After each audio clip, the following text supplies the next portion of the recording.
Dès qu'une parole de toi me venait à l'esprit, je la dévorais. Elle causait ma joie et me mettait le cœur en fête, car c'est ton nom que je porte, Seigneur, Dieu de l'univers. C'est par ces mots que le prophète Jérémie, qui nous adresse ce matin, moi je trouve qu'ils font merveilleusement écho à ce que toi, Yanis, toi, Mégane et toi, Mélodie, vous nous avez témoigné. Des paroles de témoignage comme celles de Jérémie ou comme celles qui sont les vôtres ce matin ne peuvent venir que du cœur. Est-ce que nous réalisons, alors vous peut-être pas encore, quoique, mais est-ce que nous toutes et tous ici présents, est-ce que nous réalisons ce que nous venons d'entendre? Est-ce que nous réalisons la portée des témoignages qui ont été faits, le parcours qui a été vécu? Est-ce que nous mesurons le chemin qui les a menés, qui vous a menés, vous trois, ici, ce matin? Alors j'ai envie de vous dire, et vous me voyez arriver, que ce que nous avons entendu, ce n'est pas juste le résultat d'un cheminement ordinaire. Il y a quelque chose d'extraordinaire dans ce qui est partagé, dans ce qui est vécu, parce que c'est le résultat d'une expérience extraordinaire, c'est celle d'une rencontre essentielle. Luc, un auteur biblique, nous raconte une histoire assez singulière, somme toute, d'une rencontre entre Jésus et deux femmes. Une des deux invite Jésus, vous me voyez arriver, Marthe et Marie. Deux femmes, deux tempéraments et au final un enseignement pour elles, mais aussi pour nous ce matin. Alors oui, c'est Marthe qui reçoit Jésus dans sa maison. Pendant qu'elle s'affaire au repas, aux tâches domestiques, Marie, sa sœur, qu'est-ce qu'elle fait? Elle est confortablement et tranquillement assise aux pieds de Jésus. Et là, qu'est-ce qu'elle fait? Elle écoute. Elle écoute cette parole, elle écoute ce logos en grec, cette parole de vie, cette parole créatrice, celle qui vient de Jésus. Alors évidemment, cette attitude de Marie va provoquer chez Marthe une remarque d'abord. Ça te fait rien, toi, Jésus, que ma sœur me laisse seule pour servir? Et une demande. Mais dis-lui donc de venir m'aider. Alors le texte nous montre que non, Jésus, cela ne lui fait absolument rien du tout que Marie soit là en train de ne rien faire d'autre que d'écouter ce que Jésus a à lui dire. La preuve, c'est que Jésus va répondre à Marthe en lui disant « Mais tu t'inquiètes et tu t'agites pour beaucoup de choses. Une seule chose est nécessaire. Marie a choisi la bonne part qui ne lui sera pas ôtée. » Deux attitudes, deux tempéraments et un enseignement avons-nous dit. Alors oui, Marthe, c'est qui? C'est celle qui s'affaire. Elle s'éparpille, elle s'inquiète, elle va de gauche et de droite et puis elle veut que les choses soient parfaitement organisées. Elle a le sens du service. C'est une vraie diaconesse. Elle prend d'ailleurs tellement au sérieux son travail qu'elle en oublie l'essentiel. Elle est tellement frustrée aussi, et ça se sent, parce que pour elle, même Jésus ne comprend pas et ne lui donne pas la valeur qu'elle a. Alors Marie, Marie, c'est la silencieuse qui écoute. Elle ne parle pas dans le texte. Elle semble complètement absorbée par ce que dit Jésus, au point d'oublier complètement le va-et-vient de sa sœur. Elle est juste là, assise aux pieds de Jésus, aux pieds de son maître. Elle l'écoute et très probablement, elle est dans cette situation tellement particulière que tout ce qui pourrait arriver autour d'elle n'a plus aucune importance. Alors oui, selon Jésus, Marie a bien compris l'essentiel. La seule chose nécessaire pour elle, agissant ainsi, elle a choisi la bonne part et Jésus le lui dit, cette part ne lui sera pas enlevée. Mais c'est quoi cette part? C'est quoi cette chose nécessaire et cette bonne part qu'elle semble avoir comprise, elle, Marie? Alors tout d'abord, la chose nécessaire. Alors la chose nécessaire, le texte et la parole de Dieu nous dit que, et c'est des paroles de Jésus, que nous devons premièrement chercher le royaume et la justice de Dieu. Et toutes les choses nous seront données par-dessus. Le royaume et la justice de Dieu. La chose nécessaire, c'est donc de rechercher à la fois ce royaume et cette justice. Commençons par le royaume. C'est quoi ce royaume? Si le royaume désigne d'abord le règne de Dieu qui est dans les cieux, nous le savons, nous en tant que chrétiens, que ce royaume, il s'est approché de nous, en la personne de Jésus. C'est Jésus, c'est Dieu fait homme. C'est à la fois Dieu et homme. Il a pris notre condition. Il est venu vivre physiquement ce que chacune et chacun d'entre nous vit. Et non seulement il est venu pour porter ça, mais en plus il est venu au milieu de nous. Et depuis qu'il est reparti au ciel, il est toujours vivant dans notre habitation intérieure, et cette fois-ci, par l'Esprit. Et c'est cette présence divine dans notre cœur, elle est d'abord, si cette présence est divine dans notre cœur, est d'abord le fruit d'un amour qui nous relie à Dieu. Comment cet amour peut-il se matérialiser autrement que par cette relation vivante que Dieu en Jésus veut avoir avec nous? Et la justice alors? Alors ça c'est un terme, un mot compliqué, et il nous donne souvent du fil à retordre. C'est quoi cette justice de Dieu? Alors nous souvent on la compare avec la justice des hommes, ce qui est juste, droit, correct. Mais j'ai envie de vous inviter ce matin à comprendre cette dimension, et surtout vous trois, que cette justice, eh bien c'est d'abord ce que Dieu accomplit envers chacune et chacun d'entre nous. C'est la promesse qu'il a donnée, c'est son engagement, la justice. L'alliance que vous allez sceller ce matin, ça fait partie de cette justice. Cette justice-là, elle ne vient pas de nous, elle nous est gratuitement et généreusement donnée. Et cette justice nous amène à nous approcher le plus près possible de lui. Et quelle est donc cette bonne part dont il est question? Le psaume 119 nous dit que « Ma part, ô Éternel, je le dis, c'est de garder tes paroles ». Choisir la bonne part, c'est donc écouter et garder les yeux et les oreilles fixés sur Jésus, parce qu'il est parole de vie et parole vivante. Et c'est cette parole qui vous a transformé petit à petit, et c'est cette parole que nous sommes aujourd'hui invités à écouter. C'est parce que Jésus aime Marthe qu'il veut l'inviter à repenser les priorités dans sa vie et à mettre l'importance où il le faut. Aussi, Jésus invite Marthe à faire comme Marie, c'est-à-dire à laisser tomber ce qui n'est pas essentiel. Son souci, son activisme, ses tâches, ce qu'elle considère comme essentiel, pour venir juste s'asseoir et écouter.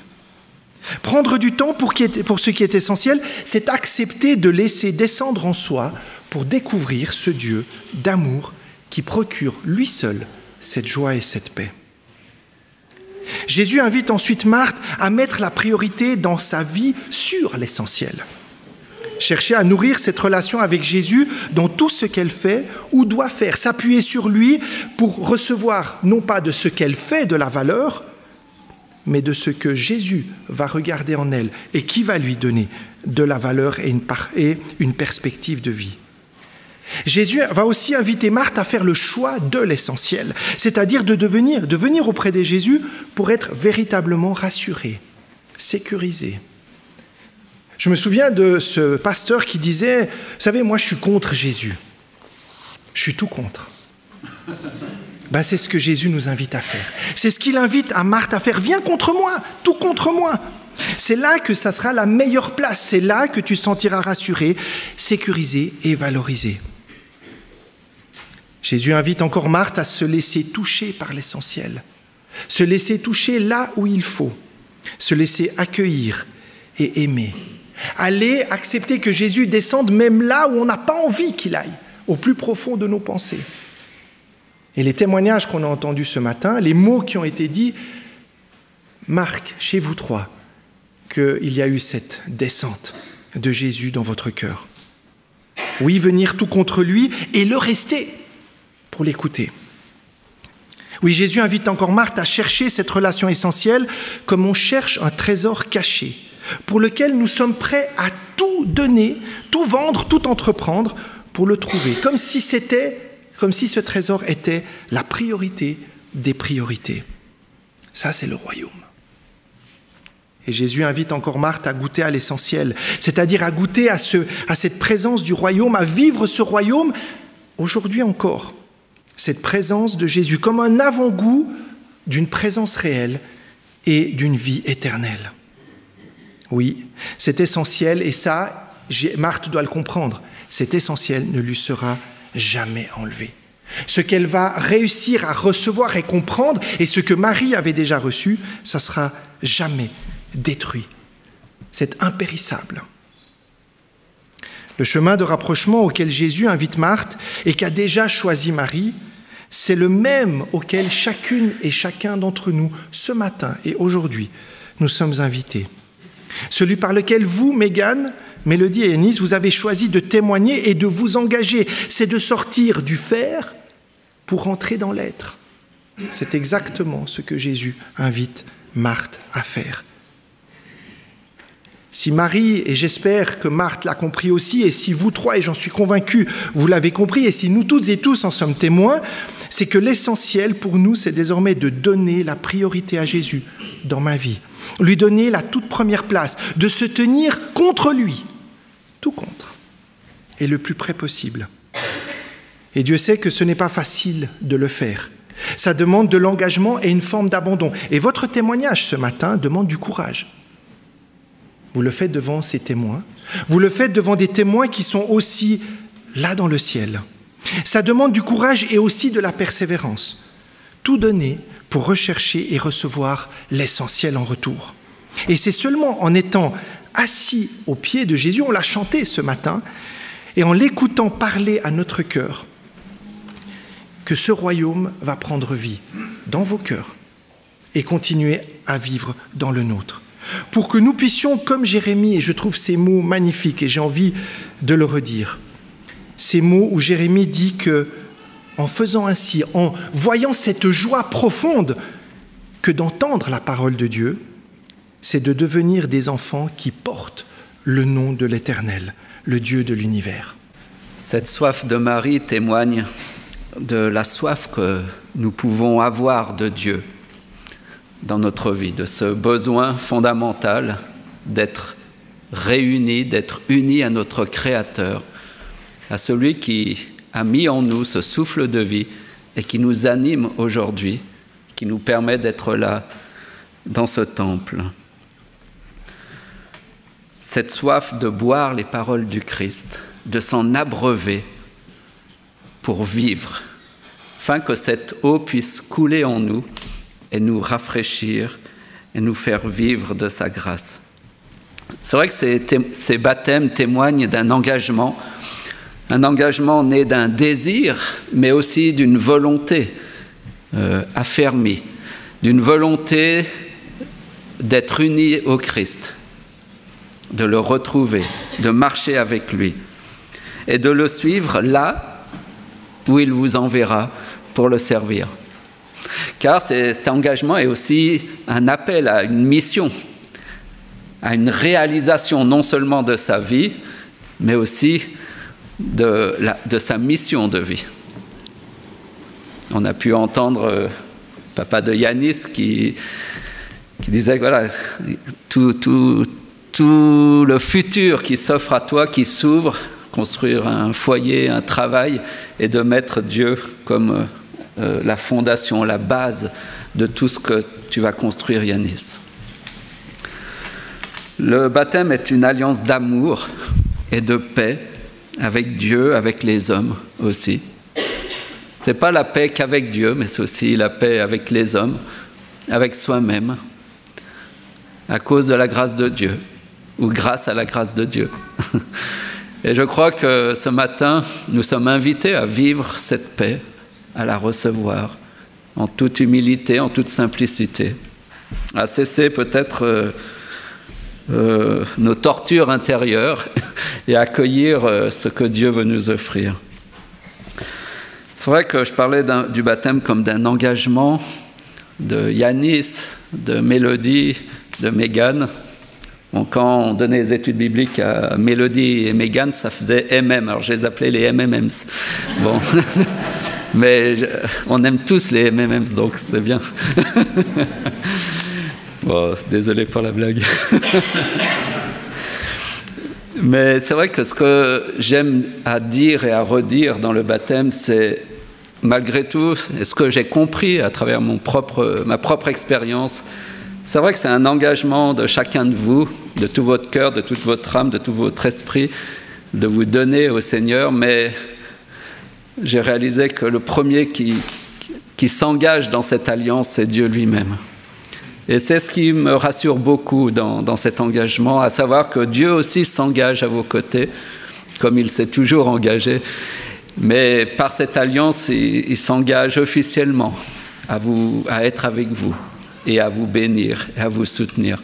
Et ça, je trouve que c'est la force de la vie chrétienne, à savoir que ce n'est pas seulement l'homme qui tente vainement d'aimer Dieu, qui tente vainement de plaire à Dieu, d'être à la hauteur de Dieu, mais c'est un Dieu qui est descendu, qui s'est incarné pour nous rejoindre là où nous sommes et pour marcher avec nous jusqu'à que son royaume soit pleinement établi. Et ça, c'est la source de notre confiance, de savoir que Dieu s'engage. Et l'engagement de Dieu est un engagement tellement fiable, tellement sûr, tellement posé. Je veux dire, il est saint et sa parole ne peut être remise en question et son engagement ne peut être aussi remis en question envers vous. Et dans les moments difficiles, je crois que de se souvenir de cet engagement de Dieu lors de ce baptême peut être aussi une source d'encouragement. Paul nous le rappelle dans Romains 6, verset 3, un petit clin d'œil à Yanis qui aime, ce que j'ai compris, il aime particulièrement ce passage. Il nous dit ceci: « Ignorez-vous que nous tous qui avons été baptisés en Jésus-Christ, c'est en sa mort que nous avons été baptisés. Nous avons donc été ensevelis avec lui par le baptême en sa mort, afin que, comme Christ est ressuscité des morts par la gloire du Père, de même nous aussi nous marchions en nouveauté de vie. » On pourrait aussi dire par la gloire du Père. « En effet, si nous sommes devenus une même plante avec lui par la conformité à sa mort, nous le serons aussi par la conformité à sa résurrection. »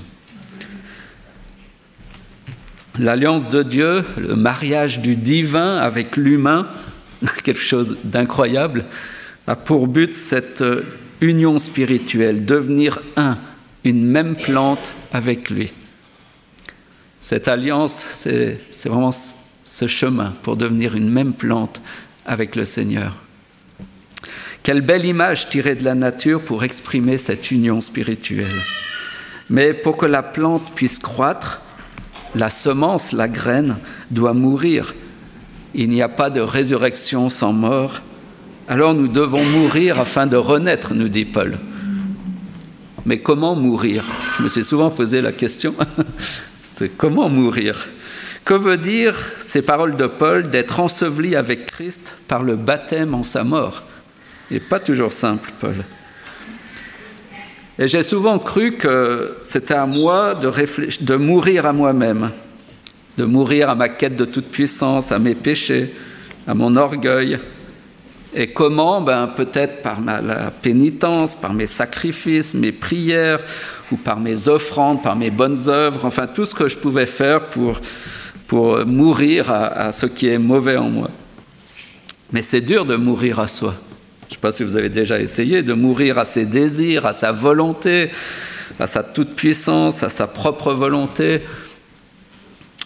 Et en fait, il fallait que je réalise, il fallait que mes yeux s'ouvrent sur le Christ ressuscité pour réaliser que c'est Christ qui est mort pour moi, que c'est Christ qui a fait le chemin pour moi, pour nous, afin de nous offrir sa vie, cette vie nouvelle et éternelle par sa propre mort et sa propre résurrection.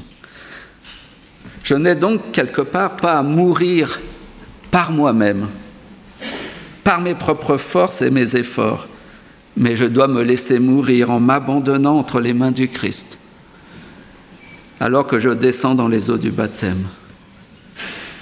Mourir avec Christ, c'est se donner tout entier à Christ, afin de m'unir à lui, non pas à cause de ce que je suis, de ce que j'ai fait, de mes propres efforts ou mérites, mais à cause de ses efforts, de son œuvre à la croix, de sa grâce et du don de Dieu à la croix. Tout a été accompli à la croix, alors cessons de vouloir accomplir par nous-mêmes une œuvre déjà accomplie par Dieu lui-même et contentons-nous d'entrer dans la joie de ce qu'il a accompli pour nous. Et mourons en Christ, et mourrez en Christ, alors que vous serez ensevelis par les eaux du baptême, afin de renaître dans une vie nouvelle par la puissance de l'Esprit de Dieu, votre Père, en Jésus-Christ. Dieu a tant aimé le monde, il a tant aimé Mélodie, Mégane et Yanis et chacun de nous, qu'il a donné son Fils unique afin que nous soyons sauvés, afin que nous mourions en lui de notre vieille nature, afin de ressusciter en lui. Et ce matin, au pied de Jésus, avec Marie, Mégane, Mélodie et Yanis qui sont là, fidèles, nous sommes invités, nous aussi, à cesser de nous agiter, de nous angoisser, de nous sauver par nous-mêmes, par nos efforts illusoires. Mais ce matin, au pied du Christ, au pied de la croix, au pied du Christ ressuscité, puis glorifié, le Seigneur Christ nous dit, vous avez choisi la bonne part. En ce jour de sabbat, assis devant le Seigneur, nous avons choisi la bonne part de l'écouter et d'être dans sa présence. La seule chose vraiment nécessaire, vous le découvrirez comme Marie, c'est de réaliser qu'en contemplant la croix vient la joie. Qu'en regardant la croix, c'est là que je peux croire vraiment. Et qu'en donnant sa vie au Christ ressuscité, je participe dorénavant à sa nature divine et j'entre dans son royaume éternel pour une vie nouvelle, libre et bénie. Oui, vous êtes devenus par son esprit une même plante avec le Seigneur. Et grâce à Dieu, cette plante, elle va croître, se développer et porter des fruits pour sa gloire, pour votre bonheur, à vous et à tous ceux qui vous entoureront. Que Dieu vous garde et vous bénisse. Et nous serons toujours là à vos côtés, car Dieu s'engage, mais l'Église s'engage aussi à vous accompagner, à vous aimer, et puis à demander pardon quand on fait trop de bêtises. Merci.